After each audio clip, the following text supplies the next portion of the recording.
Kayo ho yung nakita namin ni Angela sa gubat. Naalala niyo pa ho ba ako? Daan lang ho. Eh, Nay, nawawala rin ho kami eh. Baka pwede niyong ituro sa amin yung daan. Halikayo. Magkaduktong ang buhay ninyong dalawa. Ang pag-ibig at kamatayan.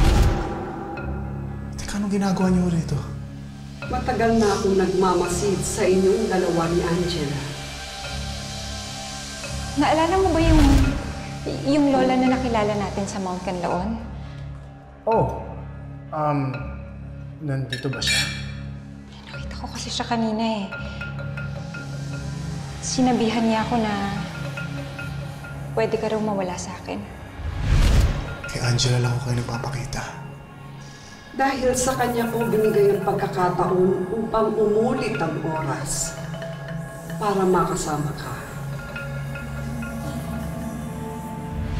Sinabihan kasi ako na matanda na hindi na uulit ang lahat at last chance ko na yun para iligtas ka. Pasensya ka na, love, ha? Hindi ko pa rin talaga maproseso paano mangyayari yung time loop na yun. Gulong-gulo rin ako nun. Pero huwag na natin isipin yun ang importante. Buhay ka. Kasama na tayo ulit.